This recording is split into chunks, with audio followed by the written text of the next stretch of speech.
Selamat pagi, sejahtera, shalom, ibu bapak, saudara-saudara jemaat sejahtera di DKI Jakarta yang diberkati Tuhan. Salam sehat semua. Bapak, ibu, anak-anak, saudara-saudara yang Tuhan Yesus berkati. Salam dalam damai sejahtera Tuhan Yesus. Pagi hari ini kita semua yang sudah menikmati berkat Tuhan, hari yang baru, kekuatan, kesehatan yang Tuhan sudah berikan. Karena itu mari saya mengajak kita semua untuk menaikkan doa syukur kita atas segala berkat Tuhan di hari ini. Kita berdoa. Bapa di surga, terpujilah namamu. Pagi hari ini kami semua boleh menikmati berkat yang terindah, yaitu hari yang baru dan kekuatan serta kesehatan. Di pagi hari ini kembali kami pun ingin Tuhan perlengkapi kami dan penuhi bejana kami dengan firman-Mu, sehingga kami semua dituntun oleh Roh Kudus-Mu dapat mengerti akan firman-Mu, dan firman-Mu kami berlakukan seturut dengan kehendak-Mu. Berbicaralah kepada kami semua, ya Yesus Kristus, kami siap mendengarkannya. Amin.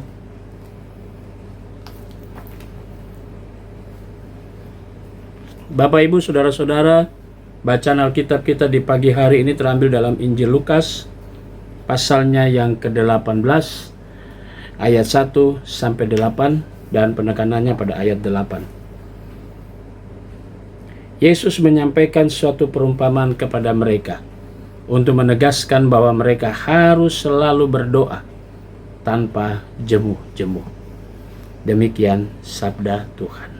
Judul yang menjadi landasan renungan kita di pagi hari ini berkata, jangan pernah menyerah untuk berdoa.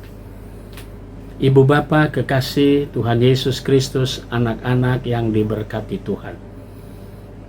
Kalaupun ada orang yang bertanya, apa arti doa itu? Maka kita semua akan sama-sama mengatakan, doa adalah percakapan kita dengan Tuhan. Dan karena itu juga Yesus mau mengatakan kepada kita, jangan pernah berhenti untuk berdoa. Jangan pernah menyerah untuk berdoa. Doa juga dipahami dan dimengerti sebagai nafas hidup orang percaya.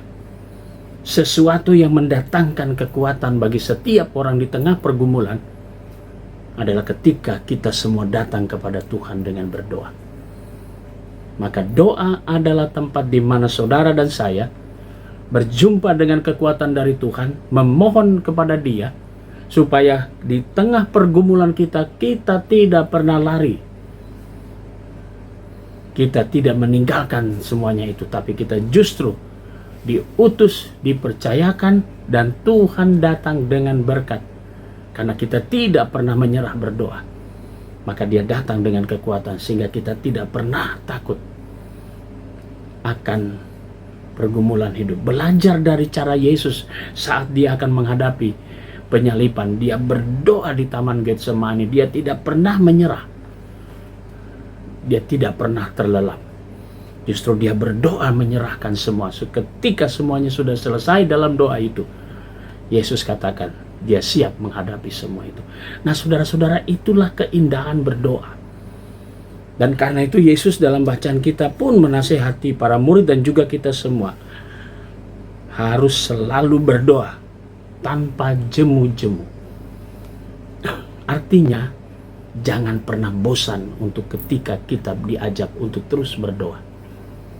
Nah, saudara-saudara, seringkali saya katakan dalam beberapa hari kemarin, doa itu dianggap remeh oleh banyakan orang.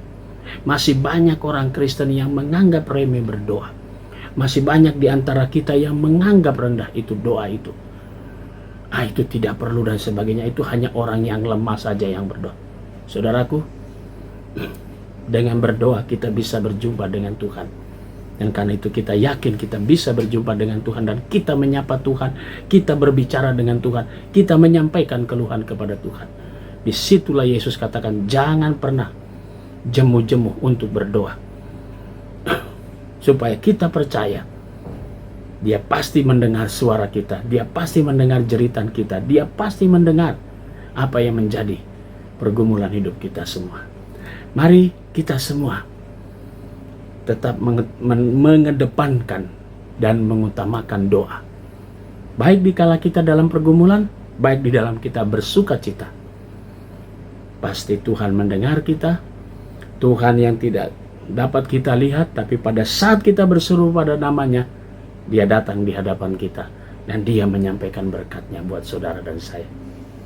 Teruslah berdoa, jadikan doa itu sebagai nafas hidup setiap orang yang percaya kepada Yesus. Karena Yesus selalu mendengar suara kita. Yesus selalu mendengar dan berpihak kepada orang-orang yang berseru kepadanya. Selamat bekerja, teruslah berdoa, dan jadikan doa itu sebagai perisai dan senjata kita untuk ketika kita berhadapan dengan pergumulan, sukacita di tengah-tengah dunia yang Tuhan sudah hadirkan buat kita semua. Amin.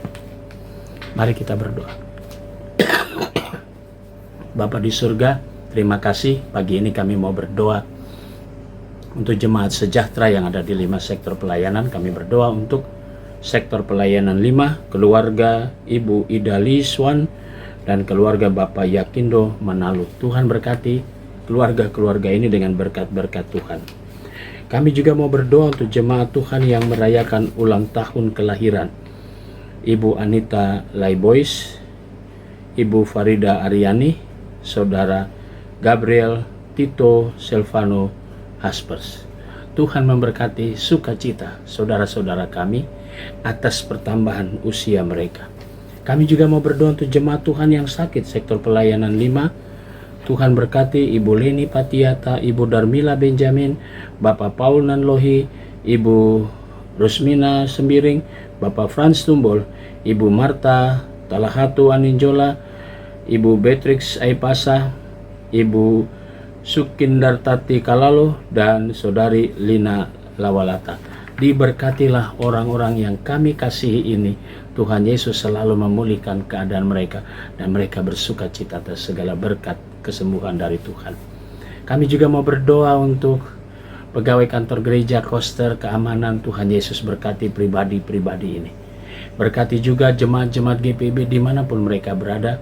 Majelis Sinode selaku pimpinan, Tuhan Yesus berkati unsur-unsur yang ada di dalamnya, pelayanan mereka, keluarga mereka, bahkan karya kerja mereka semua.